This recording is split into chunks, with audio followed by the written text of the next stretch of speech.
বন্ধুরা কেমন আছো তোমরা সবাই? আশা করি প্রতিদিনের মতন তোমরা খুব ভালো আছো। আজকে আবার আমি একটা নতুন ভিডিও নিয়ে চলে এসেছি। আশা করব আজকের আইডিয়াগুলো তোমাদের খুব ইন্টারেস্টিং লাগবে। তো দেখো, আমাদের বাড়িতে অনেক কোল্ড ড্রিঙ্কের বটল থাকে, কোনো কার্ডবোর্ড বক্স থাকে, সেগুলো আমরা ইউজলেস বলে ফেলে দিই। তো আজকে আমার প্রথম আইডিয়া এই রকমের কোল্ড ড্রিঙ্ক বটলকে নিয়ে।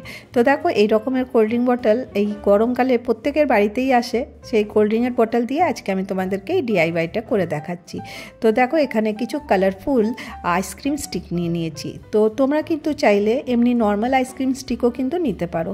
তারপর দেখো, বোতলটা আমি কেটে দিলাম। আর তারপরে আমি এই আইসক্রিম স্টিকটা কিভাবে আমি স্টিক করছি দেখো, আমি গ্লুগান নিয়ে নিয়েছি। আর গ্লুগান দিয়ে আমি এইভাবে আইসক্রিম স্টিকটা স্টিক করে দিচ্ছি। আমার যেরকম কালার ভালো লাগছে আমি সেরকম কালার দিয়ে এটাকে কিন্তু অ্যাসেম্বল করছি। একটু বড় থেকে ছোট এইভাবে কিন্তু অ্যাসেম্বল করে নেওয়া। তারপর আমার কাছে একটা গোল্ডেন কালারের রিবান ছিল, আমি এর চারপাশটা এইভাবে বেঁধে দিচ্ছি। খুব সহজ, খুব ইজিলি তৈরি হয়ে যায়, কিন্তু দেখতে বেশ ভালো লাগে। কেউ বলবেই না এটা কোল্ড ড্রিঙ্কের বটল ছিল। এরপরে দেখো, একটা রেড কালারের রিবান নিয়েছি, ওটাও আমি বেঁধে দিলাম। আর এখানে একটা কটনের কাপড় আমার কাছে টুকরো ছিল, ওটা আমি এখানে ইউজ করছি, যাতে বোতলটা বোঝাই না যায় যে এটা একটা কোল্ড ড্রিঙ্কের বটল ছিল। তো দেখো, এইভাবে আমি এইভাবে রেখে দেবো। আর এখানে আমি ফেভিকল লাগিয়ে এইভাবে আমি এটাকে ভেতরে ঢুকিয়ে দেবো। তো এটা তোমরা ডিফারেন্ট অর্গানাইজার হিসাবে ইউজ করতে পারো, আর তোমরা এটা কিচেনে ইউজ করতে পারো বা মেকআপের জিনিস রাখতে পারো। তো দেখো, ফাইনালি আমার এই বটলটা রেডি হয়ে গেল। তো দেখো কতটা সুন্দর লাগছে। তো দেখো, এইভাবে আমি এর মধ্যে মেকআপের জিনিস রাখতে পারি বা এখানে কিচেনের জিনিসগুলো কিন্তু আমি এখানে রাখতে পারি। তো এবারে চলো নেক্সট আইডিয়াতে চলে আসবো। তো দেখো, এই রকমের একটা আমি কার্ডবোর্ড বক্স নিয়ে নিয়েছি। ওই যে কাপ আছে তার মধ্যে এসেছিলো, তো আমি রেখে দিয়েছিলাম। আর কিছু কার্ডবোর্ডেরই পিস করে নিয়েছি। তো দেখো, আমি এইভাবে কার্ডবোর্ডের পিসগুলো গ্লুগান দিয়ে এর মধ্যে লাগিয়ে দিচ্ছি। আর আমি চেষ্টা করি তোমাদেরকে খুব শর্টকাটে দেখাবার, আর তোমরা যাতে বুঝতেও পারো। আর অনেক বেশি লম্বা করলে ভিডিওটা অনেক লম্বা হয়ে যাবে, সেই জন্য চেষ্টা করি যতটা সম্ভব ছোট করে তোমাদের কাছে ভিডিওটা প্রেজেন্ট করার। তো দেখো, আমি এখানে গ্লুগানের গ্লু দিয়ে এইভাবে দেখো আমি এই টুকরো টুকরো কাগজের যে পিসগুলো আছে কার্ডবোর্ডের, এগুলো আমি এর মধ্যে লাগিয়ে দিচ্ছি। তো এটাতে কী হবে, একটা স্ট্রাকচার রেডি হয়ে যাবে। তো দেখো, আমি সম্পূর্ণটা লাগিয়ে দিয়েছি। আর লাগিয়ে দেওয়ার পরে এর একটা অংশে একটুখানি যে বক্সটা খোলা জায়গা, এই খোলা জায়গাটা কিন্তু আমি এইভাবেই রেখেছি, কারণ এর মধ্যে আমাকে কিছু ঢুকাবার আছে। তো দেখো, এরপরে কি করব, একটু জল আর ফেভিকল মিলিয়ে নিয়েছি। আর এখানে টিস্যু পেপারগুলো আমি এইভাবে অ্যাসেম্বল করে দিয়ে দিচ্ছি। টিস্যু পেপার ছোটো বড়ো তোমরা যেরকম ইচ্ছা কেটে নিতে পারো। তারপরে দেখো, এটাকে ইভেন করার জন্য একটু ফেভিকল আর জল মিক্স করে আমি এটার চারপাশে লাগিয়ে দিলাম। তো দেখো, একদম ইভেনলি হয়ে গেল, যাতে এর মধ্যে একটু উঁচু উঁচু থাকে। এরপরে কি করব, দেখো আমি ব্ল্যাক কালারের ফেব্রিক কালার নিয়েছি, সেটা দিয়ে আমি সম্পূর্ণটা ব্ল্যাক কালার করে দেবো।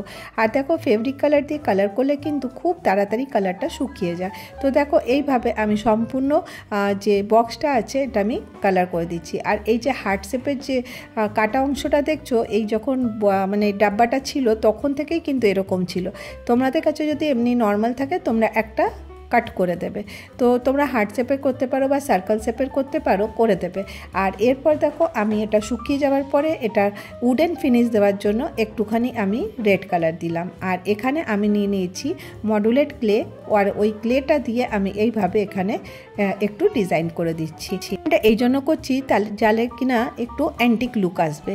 তো দেখো, এইভাবে আমি এটা একটু প্রমিনেন্ট করার জন্য এই রকম করে আমি সাজিয়ে দিচ্ছি। খুব সহজেই তোমরা তোমাদের ইচ্ছা মতন কিন্তু ডিজাইনের মধ্যে বানাতে পারো। তো দেখো, এটার মধ্যে এইভাবে যদি করবে তো দেখবে এটা কিন্তু মনে হবে যেন ওই পুরনো দিনের কোনো সন্দুক টাইপের লাগবে। তো আমি চেষ্টা করেছি ওই টাইপের করার। তো দেখো, এইভাবে আমি এই বক্সটা রেডি করে দিচ্ছি।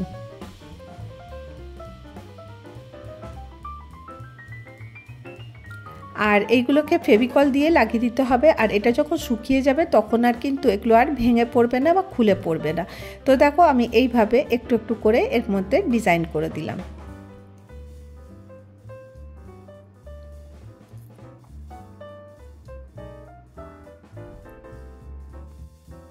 এইভাবে দেখো সম্পূর্ণটা আমি করে দিলাম। এরপরে আমি একটুখানি গোল্ডেন ফেব্রিক কালার নিয়ে নিয়েছি আর সেটা দিয়ে উপর থেকে আর একটু স্ট্রাকচার দিয়ে দিলাম। তো দেখো এটা কতটা সুন্দর লাগবে দেখতে। তো আবার এই বক্সটা পেন্টিং করলে দেখবে এন্টিক লুক এসে যাচ্ছে। আর দেখো এটা খুব সুন্দর একটা অর্গানাইজার রেডি হয়ে গেছে। আর এর মধ্যে দেখো আমি ডাস্টবিন ব্যাগ ইনসার্ট করে দিয়েছি আর এইভাবে এখান থেকে টেনে নেব আর যতটা দরকার হবে তারপর কাঁচি দিয়ে এটা কেটে দেবো। তো দেখো এটা ইউজ করতেও সহজ আর দেখতেও কিন্তু বেশ ভালো লাগবে। তোমরা কিন্তু এইভাবে খুব সহজেই কিন্তু বাড়িতে তোমরা এই ডাস্টবিন হোল্ডার বানিয়ে নিতে পারো। তো আশা করব তোমাদেরকে এই আইডিয়াটা ভালো লেগে থাকবে। এরপরে চলো নেক্সট আইডিয়া চলে আসি। তো দেখো আমি এখানে একটা কার্ডবোর্ড নিয়ে নিয়েছি আর এখানে একটা আমি কেক বেস নিয়েছি শুধুমাত্র সার্কেলটা করার জন্য। এইভাবে দেখো গোলটা করে নেব আর এই কার্ডবোর্ডটা আমি কেটে নিয়ে নিয়েছি। আর এখানে তোমরা হোয়াইট পেপার নিতে পারো, আমার কাছে বক্রম ছিল আমি এই বক্রমটাই নিচ্ছি। এরপরে দেখো এই কার্ডবোর্ডটা রাখার পরে আমাকে কিন্তু এটাকে এর মধ্যে সাঁটাতে হবে। তো তখন কি হবে, আমি যদি এমনি সাঁটাই তো সাঁটবে না। তো এই রকমের একটু ছোট্ট ছোট্ট কাট করে দেবে। কাট করে দেওয়ার পরে যদি গ্লুগান দিয়ে এটাকে সাঁটিয়ে দাও দেখবে খুব সহজে কিন্তু এটা সেটে যাচ্ছে। এরপরে দেখো এই দুটো আমার রেডি হয়ে গেল। এটাকে ভালো করে আমি স্টিক করে দিলাম আর এরপরে আমি এর মধ্যে আরেকটা কাপড়ের টুকরো এর মধ্যে সেই গোল করে এর মধ্যে লাগিয়ে দেবো। যেরকম বকরমটা লাগালাম সেইভাবেই কিন্তু এই কাপড়ের টুকরোটাও লাগাবো। আর এইভাবে যদি লাগিয়ে দিই দেখবে এর ফিনিশিং খুব ভালো আসবে আর দেখতেও ভালো লাগবে। তো এইভাবে দেখো আমি যে কোনো পুরনো কাপড় তোমরা কেটে লাগিয়ে দিতে পারো। আমাদের বাড়িতে অনেক রকমের কাপড় থাকে, সেইগুলো কিন্তু ইউজ করতে পারো। এরপরে পেছন থেকে আমি আরেকটা যে বকরম ছিল ওটা লাগিয়ে দিলাম। এরপরে আমার কাছে একটা ছোট্ট কোল্ড ড্রিঙ্কের বোতল ছিল। তো দেখো এই কোল্ড ড্রিঙ্কের বোতলটা আমি কেটে নিচ্ছি। এইভাবে এর কাগজটা সরিয়ে দেবো আর এরপরে এর উপরের মুখটা কেটে দেবো। তোমাদের কাছে যে সাইজের তোমরা করতে চাও সেই সাইজের কিন্তু বটল নিতে পারো। এরপর দেখো আমি আয়রনটা গরম করে রেখেছিলাম, কারণ এর এজটা যেটা থাকে অনেক ধারালো থাকে, হাতটা কেটে যেতে পারে।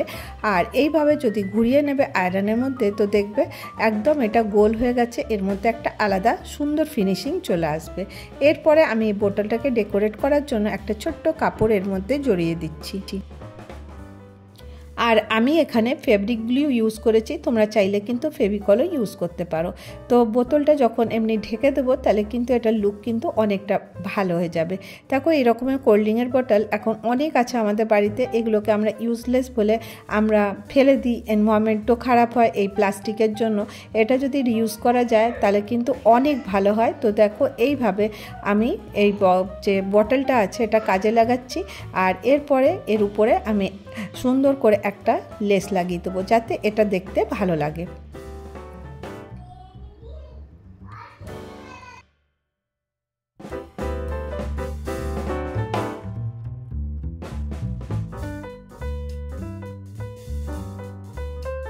তো এইভাবে আমি সম্পূর্ণ লেসটা এর মধ্যে লাগিয়ে দিলাম। আমি দুটো বোতলকে এইভাবে রেডি করে নিয়েছি।